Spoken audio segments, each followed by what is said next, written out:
Hello everyone, this is Parvesh sir. Welcome back to our YouTube channel accountancy with Parvesh sir. तो आज class 12 commerce के लिए जो हमारी क्लास है वो है थ्योरी की क्लास, और इसमें हम पार्टनरशिप का सेकंड चैप्टर पढ़ रहे हैं आज, रिकॉन्स्टिट्यूशन ऑफ पार्टनरशिप फर्म। बहुत मोस्ट इंपोर्टेंट चैप्टर है फॉर क्लास 12 कॉमर्स। चलिए जल्दी से जुड़ जाइए, और प्लीज अगर आपने अभी तक सब्सक्राइब नहीं किया हो चैनल तो जल्दी सब्सक्राइब कर लें accountancy with Parvesh sir YouTube channel पे।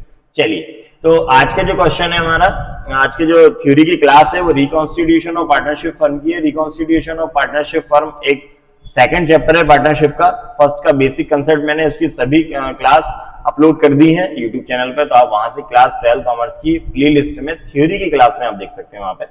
चलिए, तो सेकंड चैप्टर, इसके वेरी शॉर्ट क्वेश्चन भी मैंने अपलोड कर दिए हैं, वेरी शॉर्ट क्वेश्चन भी आप वहां से पढ़ लें। आज मैं लॉन्ग क्वेश्चन लेकर आया हूँ रिकॉन्स्टिट्यूशन ऑफ पार्टनरशिप फर्म पे। लॉन्ग क्वेश्चन, दोनों ही क्वेश्चन बहुत इंपॉर्टेंट है। आज इस क्लास में रिकॉन्स्टिट्यूशन के रीजन है एंड नेक्स्ट क्लास में अलग क्वेश्चन आएगा। चलिए, तो सबसे पहले हम बात करते हैं इस क्वेश्चन की। रिकॉन्स्टिट्यूशन ऑफ पार्टनरशिप फर्म का जो लॉन्ग टाइप में, लॉन्ग में आपको जो क्वेश्चन का आंसर लिखना है वो इस टाइप से लिखना है। 4 पॉइंट दिए हुए हैं। एक्सप्लेन, मोस्ट इंपॉर्टेंट क्वेश्चन है ये रिकॉन्स्टिट्यूशन ऑफ पार्टनरशिप फर्म का लॉन्ग टाइप आंसर में। बहुत शानदार क्वेश्चन है। चलिए, explain reason of reconstitution of partnership firm. Reconstitution of partnership firm के क्या रीजन होते हैं उनको एक्सप्लेन करना है। कौन कौन से रीजन है, किन किन कारणों से फर्म का रिकॉन्स्टिट्यूशन होता है, किन किन रीजन से, कौन कौन से रीजन होते हैं वो जो पार्टनरशिप फर्म का रिकॉन्स्टिट्यूशन होता है, वो पढ़ने वाले। मैंने बेसिक क्लास में इसके वेरी शॉर्ट क्वेश्चन में मैंने आपको बताया था कि रिकॉन्स्टिट्यूशन का कब फर्म का रिकॉन्स्टिट्यूशन होता है। 3-4 पॉइंट है, इजी पॉइंट है, आप पढ़ने से ही आपको याद हो जाएंगे। मैंने बार बार कहा है आपसे कि अगर आप 3 या 4 बार क्लास देख लें, अगर 3 या 4 बार क्लास देख लें तो ही आपको ये बहुत अच्छे से एक्सप्लेन हो जाएंगे। चलिए ठीक है, देखिए सबसे पहले तो बात करते हैं पहले पॉइंट के बारे में, फर्स्ट पॉइंट के बारे में। आपको मैंने बताया थ्योरी में हमें जो सबसे ज्यादा फोकस करना है वो पॉइंट पर करना है। ठीक है, डिटेल आप इजीली लिख लेंगे, आप इजीली बना लेंगे डिटेल को, लेकिन पॉइंट को आपको नहीं बनाना है। पॉइंट की जो हेडिंग है वो आपको याद करना है अच्छे से। पहला पॉइंट है change in the profit sharing ratio of existing partner. सबसे पहला मेजर रीजन है, मेन रीजन है रिकॉन्स्टिट्यूशन ऑफ पार्टनरशिप फर्म का, change in the profit sharing ratio. Profit existing partner, जब भी देखिए पार्टनरशिप फर्म में जब भी पार्टनर्स के रिलेशन चेंज होते हैं तो सबसे पहली चीज जो होती है वो होती है change in profit sharing ratio. वो अपना प्रॉफिट शेयरिंग रेशियो चेंज कर लेते हैं जब भी। तो जब प्रॉफिट शेयरिंग रेशियो कर लेते हैं सबसे पहली वजह होती है रिकॉन्स्टिट्यूशन की, सबसे फर्स्ट वजह होती है रिकॉन्स्टिट्यूशन की। जब पार्टनर अपना रिलेशन, पार्टनरशिप में पार्टनर्स के जब रिलेशन में चेंज आ जाता है तो उसको बोलते हैं हम रिकॉन्स्टिट्यूशन का मेन रीजन। देखिए, तो रिकॉन्स्टिट्यूशन का मेन रीजन तब होता है जब वो अपना प्रॉफिट शेयरिंग रेशियो चेंज करते हैं। तो प्रॉफिट शेयरिंग रेशियो चेंज करने से क्या होता है, प्रॉफिट शेयरिंग रेशियो चेंज करने से ये होता है कि एक तो फर्म का रिकॉन्स्टिट्यूशन हो जाता है, कुछ पार्टनर्स को लॉस होता है, कुछ पार्टनर्स को गेन होता है, प्रॉफिट होता है, ये सारी चीजें इसमें पढ़ेंगे। तो चलिए पहले तो देख लेते हैं कि क्या डिटेल है इसकी।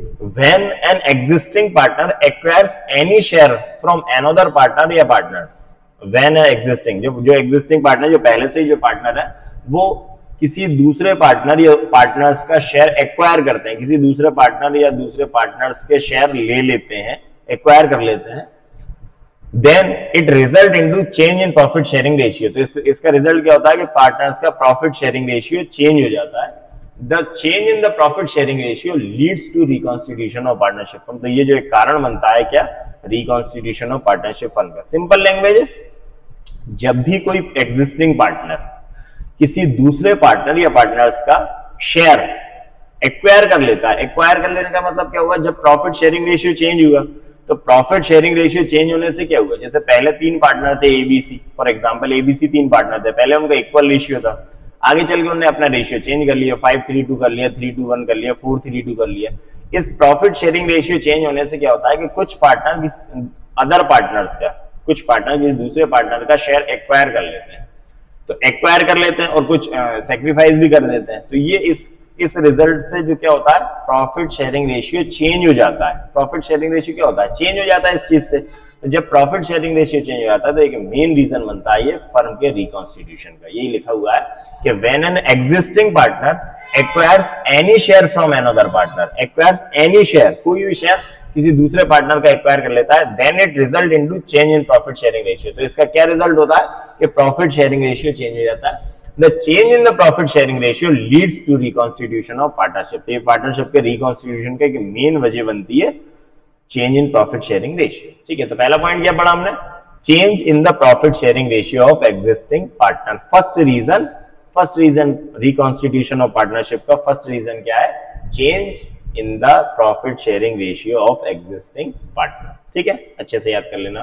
नेक्स्ट सेकंड पॉइंट है on admission of new partner. Admission of new partner में क्यों रिकॉन्स्टिट्यूशन होता है, देखिए जब भी कोई नया पार्टनर फर्म में आता है, तो क्या होता है, जो पुराने एग्जिस्टिंग पार्टनर है, जो ओल्ड पार्टनर है, एग्जिस्टिंग पार्टनर है, उनके सभी जितने भी एग्रीमेंट होते हैं वो एंड हो जाते हैं। पुरानी पार्टनरशिप के जो भी एग्रीमेंट होता है वो एंड होता है और उसकी जगह पे एक नया एग्रीमेंट लिखा जाता है। That means reconstitution of partnership firm. ठीक है ना, कोई भी नए पार्टनर के आने से सभी चीजें चेंज हो जाती हैं, प्रॉफिट शेयरिंग रेशियो चेंज हो जाता है। सबसे पहली वजह तो ये थी कि प्रॉफिट शेयरिंग रेशियो चेंज होता है। दूसरा, फर्म के एसेट्स लायबिलिटी का रिवोल्यूशन हो जाता है। तो ये सभी चीजें वजह बनती है। तो पढ़ लेते हैं इसकी डिटेल क्या बोल रहा है। On admission of new partner, second वजह, when a new partner is admitted into an existing partnership with consent of all other partners, then old partnership comes to an end and a new agreement take place between old and new partner। वो ये बोल रहे हैं कि जब भी कोई नया पार्टनर फर्म में एडमिट होता है, जब भी कोई नया पार्टनर फर्म में एडमिशन लेता है, सभी पार्टनर्स की कंसेंट से, सभी पार्टनर की सहमति होगी। कोई भी नया पार्टनर अगर फर्म में आएगा तो वो सभी पार्टनर की कंसेंट से आएगा।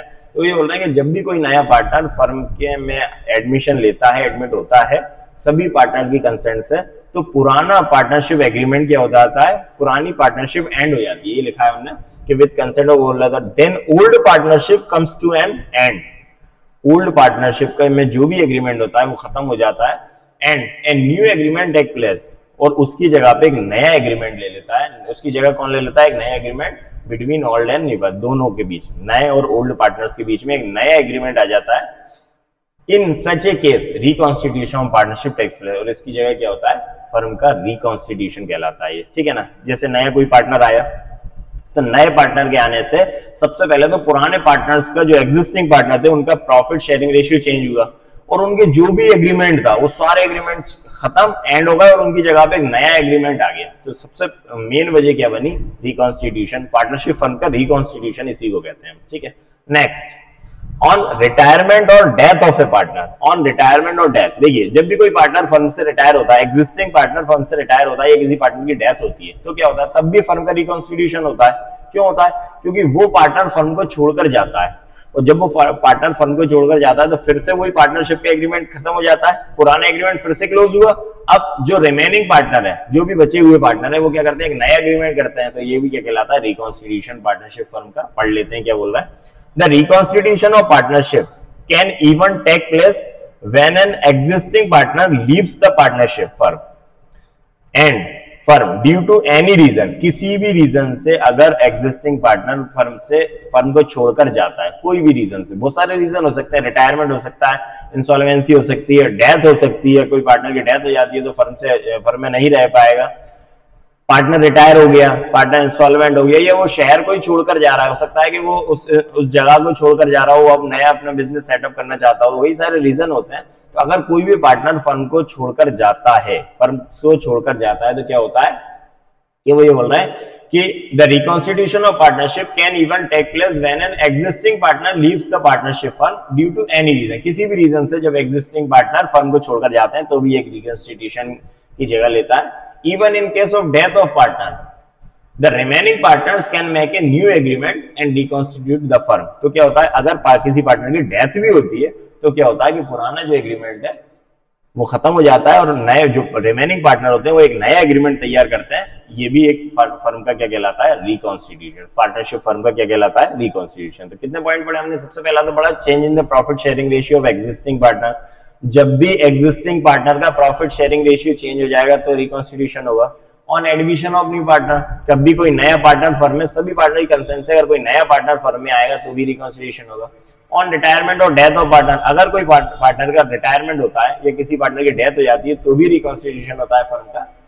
और एक लास्ट टॉपिक है on insolvency of partner. Insolvency क्या होता है, इंसॉल्वेंसी जब भी कोई पार्टनर इंसॉल्वेंट हो जाता है, हिंदी में क्या बोलते हैं इसको, दिवालिया हो जाना। जब भी कोई पार्टनर इंसॉल्वेंट हो जाता है तो कोर्ट डिक्लेयर कर देती है किसी पार्टनर को, अगर इंसॉल्वेंट डिक्लेयर करती है कोर्ट, तो दैट मीन्स वो बिजनेस नहीं कर पाएगा, और अगर वो बिजनेस नहीं कर पाएगा तो बिजनेस को उसको छोड़ना पड़ेगा। तो जब वो बिजनेस को छोड़कर जाएगा तो बाकी के जो सॉल्वेंट पार्टनर होंगे वो फर्म का रिकॉन्स्टिट्यूशन करेंगे, दोबारा से एक नया एग्रीमेंट तैयार करेंगे और फर्म को रिकॉन्स्टिट्यूट करेंगे। पढ़ते हैं डिटेल। तो on insolvency of partner, when any partner of firm is unable to pay off its liabilities, then the court declares that partner as insolvent। क्या होता है, जब भी कोई पार्टनर अपनी लाइबिलिटी, फर्म की लाइबिलिटी को पे नहीं कर पाता या लाइबिलिटी को पे करने में अनेबल होता है, तो कोर्ट ये डिक्लेयर कर देता है कि वो पार्टनर इंसॉल्वेंट हो चुका है। क्या लिखा है, व्हेन एनी पार्टनर, कोई भी फर्म का कोई भी पार्टनर उसकी लाइबिलिटी को पे करने में अनेबल होता है, अनेबल टू पे ऑफ इट्स लाइबिलिटी, जो भी लाइबिलिटी, जो भी पैसा देना हो, अगर उसको देने में वो असमर्थ है, अनेबल है, then the court declares the partner as insolvent. तो कोर्ट क्या करती है, उस पार्टनर को इंसॉल्वेंट डिक्लेयर कर देती है। इन सच ए केस, इसमें क्या होता है, the partnership is dissolved and solvent partner reconstitute the firm. तो क्या होता है, पुरानी जो पार्टनरशिप होती है वो डिसॉल्व हो जाती है, क्योंकि अगर कोई पार्टनर इंसॉल्वेंट हुआ तो पुरानी जो पार्टनरशिप है वो डिसॉल्व हो जाएगी। उसकी जगह पे जो सॉल्वेंट पार्टनर होंगे, जो बचे हुए पार्टनर रहेंगे, रिमेनिंग पार्टनर, जो सॉल्वेंट पार्टनर है, जो इंसॉल्वेंट नहीं हुए हैं, वो सॉल्वेंट पार्टनर क्या करेंगे, फर्म का रिकॉन्स्टिट्यूशन कर देंगे। तो ये आज के हमने 4 पॉइंट पढ़े, लॉन्ग टाइप क्वेश्चन में, बहुत अच्छा क्वेश्चन है, मेन रीजन है फर्म के रिकॉन्स्टिट्यूशन के, सभी आप याद कर लेना। पॉइंट पे आपको ज्यादा ध्यान देना, पॉइंट पे ज्यादा फोकस करना है, आपको पॉइंट्स को अच्छे से याद कर लेना। अगर आपको एग्जाम में पॉइंट याद आते हैं तो डिटेल आप इजीली बना के लिखे आएंगे। मैंने आपको बोला है बार बार कि आप अगर 3 या 4 बार वीडियो ही आपने अगर देख ली तो आपको ये क्वेश्चन याद हो जाएगा। तो कौन कौन से 4 पॉइंट है, रीजन, कौन कौन से रिकॉन्स्टिट्यूशन ऑफ पार्टनरशिप फर्म के क्या क्या रीजन है, on change in the profit sharing ratio of existing partner, जब भी एग्जिस्टिंग पार्टनर अपना प्रॉफिट शेयरिंग रेशियो चेंज कर रहे हैं तो फर्स्ट रीजन है पार्टनरशिप का रिकॉन्स्टिट्यूशन का। Second, on addition of new partner. Third, on retirement या death of partner. Fourth, on insolvency of partner. तो इस क्वेश्चन को आप बहुत अच्छे से याद कर लें। नेक्स्ट वीडियो में फिर से मैं मिलता हूं कुछ नए क्वेश्चन के साथ में, रिकॉन्स्टिट्यूशन ऑफ पार्टनरशिप फर्म के लॉन्ग टाइम में कुछ और क्वेश्चन लेकर आऊंगा। इससे पहले मैंने वेरी शॉर्ट के और शॉर्ट क्वेश्चन अपलोड कर दिए, तो आप वहां से पढ़ सकते हैं हमारी क्लास 12 कॉमर्स की प्लेलिस्ट की थ्योरी सेक्शन से। मिलता हूं मैं नेक्स्ट वीडियो में, तब तक आप जुड़े रहिए हमसे और पढ़ते रहिए accountancy. Thank you and good bye.